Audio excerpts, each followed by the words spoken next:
Okay, so imagine you are in 16th century England and you, you're good at math, but are you out of this world? Are you stratospherically good at math, right? And D was very good at math. Was he as amazing? I don't know. I didn't really see him. You don't see his name involved with a lot of proofs. I'm just going to be honest with you, right? Like he's not going to be, he's not going to be your Gauss. You don't look at him like your Leibniz or your Newton. None of that. Um, he's not he's not a Pythagoras. He's able to understand it, okay? But you don't if you look for proofs with John Dee's name on them, you're not going to find much, okay? I would have found it by now in my 44 years and having a side interest in math and stuff like that. And you look at the wiki, you do even that much and you don't see mathematical proofs associated with them. But he was not bad at math. He was very good at math. He just wasn't somebody who was doing proofs and stuff like that or coming up, discovering new stuff. He wasn't like a John Nash or anything like that. But he was great at, he was good at, regular old math, and he understood astrology, understood optics. He calculated stuff correctly. But in terms of being like a human calculator, no. None of his writings suggest that. He didn't have a reputation for that in any of the writings on John Dee that I've come across. Okay, I'm just going to say that flatly. And there's no shame in that, right? I mean, come on. So we have John Dee like this, right? So that's one half of the Enochian power couple of Dee and Kelly. The other one is Edward Kelly. Now, Edward Kelly may have had some level of mental illness. He certainly was a bit of a hothead when it came to authority, and he had very beautiful visions, right? Did he and by the way, he also worked as a transcriber. So he would write down what people would dictate to him. He would use shorthand, stuff like that. So did Edward Kelly show any mathematical promise? Not really. As far as, as far as we know, he had enough education to be able to have transcribed some stuff. Probably he knew some Latin or was able to write what he heard as Latin language down in the correct Latin letters and spelling and all of that. But he wasn't known as a polymath. He wasn't known as somebody who was highly educated. He was a guy. This would be the equivalent of your town's local psychic who decides to go hit the road to try to find people who might be interested in your psychic services, right? No shame in that, but I'm just saying, like, in terms of like educational level, like, could this guy have come up with stuff like this? Maybe he could have worked a little bit getting a language on its own, but I don't think in terms of not only writing down a bunch of words, from an Enochian language, but also using things like appropriate, like verb forms, plural forms, different forms of adjectives, relating them correctly, multiple words that mean the same thing, like stone versus rock. Those don't have the same origin, and yet, they mean the exact same thing in English. He was doing stuff like that. And why would you waste your time if you're a fraud coming up with stuff like that? Or if you're just somebody who's fanciful and imaginative, maybe you're not trying to pull a fraud, but if it's just coming from your imagination, why would you do that? Like a good example is like the word hearken, right? There's solpeth and then there's toatar. Means the same thing in the angelic language. So, well, maybe he lost track of words. I mean, you could say that about pretty much everything, right? And English has, a bunch of words like that where we didn't, if you got rid of the word rock tomorrow, you could still say stone, but people would wonder why we got rid of that. Like, rock is awesome, and so is Dwayne "The Rock" Johnson. except when it comes to Hawaii relief funds. Oh, burn. So anyway, at any rate, I'm just being a smartass there. So, okay. So how did he do it? Right? How did he come up with this Enochian language, this angelic language? And how did he come up with this long table of numbers? By the way, if you're going to do this, if you're going to make something associated with the zodiac, with the planets, and he didn't just do like 7 planets. Okay, here's your angels, 7 planets, 7, and 12 more. He did 7 times 7 times 7 number of angels. Just in the first part with the heptarchy. He did 12 zodiacal kings, but he associated them with 91 parts of Earth, right? And he associated those with thousands, precise numbers in the thousands of servient angels. Each one of those 91 parts of Earth with their own numbers. There's a couple of duplicates, but who cares, right? The point is that for the most part, these numbers are not the same. Why are you making it that hard on yourself if you're a fraud? Well, he's playing the long con. Okay. But then explain to me how he managed to have all those numbers in the calls, those very large numbers, add up to precise sums. 5 of those, at least, right? There's probably a 6th one I forgot, but 5 of those, you can find the PDF on my website. Do your own research. Do your own research, bro. 5 of those very large numbers from the calls are precise sums of those other very large numbers, right? How did he do that? And then, if there is not a solution, there's a near solution. You get the number 1 for the unity of God. You get the number 3 for the Trinity. You get the number 7, the seventh day, Lord blessed it to make it holy. You get the number 19, the sum of the signs of the zodiac plus the number of planets, classical planets. So 7, Sun, Moon, Mercury, Venus, Mars, and Jupiter and Saturn. You don't count Earth in that. It's just not how you did it. You don't do that in astrology / ancient astronomy.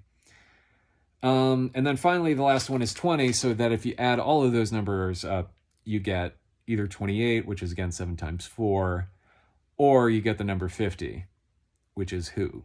And the answer to that who is God, right? Or the angels. Because if it's not Kelly, who is it? If it's not Dee and Kelly, because the amount of effort it would take would not be worth it given Dee's political position. He doesn't have time for this. He's trying to get back in good with Queen Elizabeth, okay? And then when he gets this whole thing, he gets this whole system together, he brings it to Central Europe, he brings it before Emperor Rudolph II. Guess what? He's like, hit the road, Jack. I've heard all this before, to paraphrase Jason Louv. Was this in any way worth his time and effort? Was it worth Dee's time and effort? Mr. I have so many books and I'm always in debt to creditors? No, he needs, what's worth their time is learning alchemy, using all those tricks to impress people and get patrons and try to come up with new techniques, which is what they did. They also did that on top of all of this, right? So the conclusion I'm left with after all of this, and I appreciate your patience with this, is that it's a genuine transmission. Who it's from, is it from angels, or, entities, or higher beings, or whatever? The Pentagon, for all its faults, it did label it non-human intelligence, right? Or the people in the UFO or whatever. They're speculating about this right now, non-human intelligence, which in terminology that John Dee would have understood, that is what an angel is. I use the term angel. Why? I don't see why not. What do I need to hypothesize a bunch of other stuff, or can I just use this neat little Christian model? I can just use the neat Christian model. You know, is it going to be perfect? I don't know. I don't know if it's completely 100% accurate. I don't understand. This is where I let my humility kick in. So this is, I know I've delved really deeply into the complexity here. But the point is that I think you understand that if I tried to do this, or if even if you had somebody who's like one of those real human calculators, they wouldn't also on the side be coming up with this separate language and making sure that everything adds up okay. And then when it doesn't add up, it's going to have these special, differences. You wouldn't do that, right? I wouldn't do that. Wow. So, okay. So why am I making a big deal about this? Number one, it proves, to me at least, that there is something beyond the material world, a higher level of intelligence that can come and pass through us into something amazing and something wonderful. And maybe we ought to take a beat, have a little humility, and have a little awe and wonder about that. And yeah, you can get that from any number of beautiful experiences if you open up your consciousness and your heart to allow that. If you're proud, that heart is closed off, right? Those 7 deadly sins, those things, what's the biggest thing they have in common besides, being sins and being, part of our human frailty, is that they close the heart off, right? If you're greedy, is your heart open? If you're full of wrath, your heart's not open. You're doing this out of some very deep-seated defensiveness, right? So I'm bringing this up to encourage you all to show this to all your mathematical skeptical friends, right? And ask them, right? Ask them to delve into this and see if they're really skeptical of this stuff. Okay. Explain this, right? Explain this to me like I'm 5.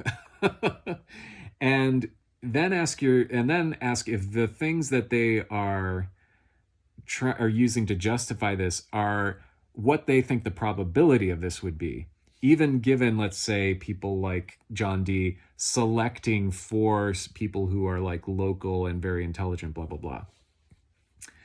And they're going to have a hard time. They're going to have a hard case to make. I think this puts the onus on them, really. I think the onus isn't on me anymore. I have laid out the case. And by the way, this isn't me. This actually did come. The angels were like, you need to look into this. And I said, okay, and I did. And I'm surprised at the lack of response I've gotten, which is why I'm trying to take this extra time to show it. Because I think that this is very profound. And I think this is a good time for us to explore those great virtues of a little bit of humility and really appreciation, honestly. Now, could you get this any other way? Could you meditate and get this? Sure. And believe me, I recommend doing that.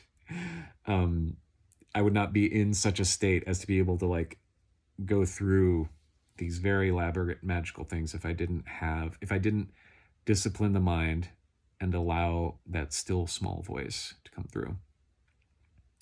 But I also know my talents are in I can still do this level of mathematics. Is it great? No. Don't ask me about number theory. I'm not good at that. I'm not a mathematician, but I'm good enough at math that I can understand what was going on and be able to explain it, at least.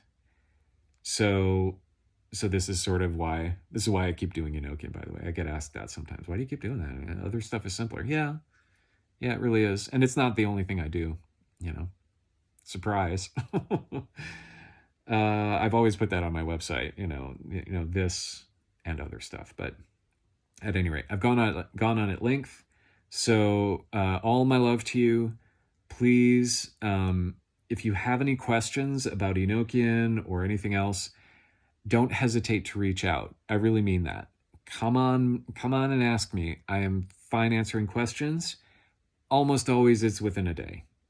almost always. Unless something, let's put it this way, a lot of stuff is happening if I don't get back to you within a day. Okay? So really, the main thanks for this is to God and to the angels, just, to even have a mind to be able to appreciate this, the way that John D did is a gift. So, and to have the angels explain to me that I needed to look into this and get the guidance that I needed along the way, um, it's a wonderful thing. And just like any other time in life, it's something to be grateful for. So take a beat, tell somebody you love them that you love them. I recently lost my stepfather, and that's been pretty hard. I lost him in August, and he really was a father to me. And so the thing that I took away from that experience, and this is like really getting kind of personal now, but is just how much more important it is to tell people you love them, because it's not forever. And even if you are down with the whole reincarnation thing, you won't know them as they are in the next life. So anyway, all my love to you. Again, like I said, please reach out if you have any questions, if something wasn't clear. This is all based on my reprint of the Telecom article, or the article that I published in Telecom and then reprinted on my website. So I put it out there I'm putting this out there just mainly, it's kind of like, okay, this is kind of important. This is kind of important. So please pay attention to it, because it's beyond us, and we ought to be grateful when we get something beyond us and we could say, okay, there's no way that back then, with the technology they had back then, that they could have done it. So got to find another explanation. This is like, I'm not talking about like millions of years of evolution. I'm talking about two men from a period of 1581 to 1587 getting this done. And not even 6 years, like five and a half more. How did that happen? How did they manage to get this going, and this level of mathematical elegance, arithmetic elegance? I have no explanation for that. That, even if you went with that, in addition to that, creating a language, creating calls, all of that, and associating it all with the astrology and all of that, I just don't see it. I don't see that happening in a matter of 5 years, let alone then taking trips to Europe and doing demonstrations, which they had, and they were always having people in there, let alone just writing this up by hand. I just don't see it. So, all right. Love y'all. I've filibustered enough. Go about your business. All right. Okay. I forgot to add one other thing, which is just the other thing that Edward Kelly did is he did Liber Loga, which, again, each individual table within there is 49 columns by 49 rows. So you have 2,401 tables, or cells within a table, and you have 96 of those tables. And you also have, an additional page, but that's only 105, I guess. But for the majority of those are actually, those are completely filled up with letters. And for the next, I think it's like 20 of those, or 21, they are filled like at least every other letter. Okay, so just to let you know that when I say the first part is 343, well, no big deal. I could come up through blah, blah, blah. Okay, now make it even harder on yourself. And have all these like I'm just, adding this on as like an appendix, so you know, like, okay, they're doing this over 5 years, okay, and this is the stuff that they're trying to sort through. That stuff came fast, and there's no, it is, and we're talking like not just the letters coming in, but then suddenly it's got to rotate, and then it's got to do this and that, and it's just, if you're gonna do it, don't make it so hard on yourself. If you're gonna like rip people off, don't do it that way. He made it pretty hard on himself. If it was a fraud, I cannot think of a dumber way to be a fraud for somebody who is so bright as Edward Kelly. Because I mean, he went on to learn alchemy and get something of a position. I think he got a knighthood at the end. Anyway, so yeah, that's just like when I say just the first part. With the heptarchy, and then in addition to that, you get the 91. Well, the middle part is huge. It's gargantuan. It's almost Leviathan in scope. It's just massive. Okay, so just be aware of that. But yeah, again, no way, no way you're going to convince me that this is all just the product of a person with too much time on his hands. Just not how it was in 16th century England. Okay, bye.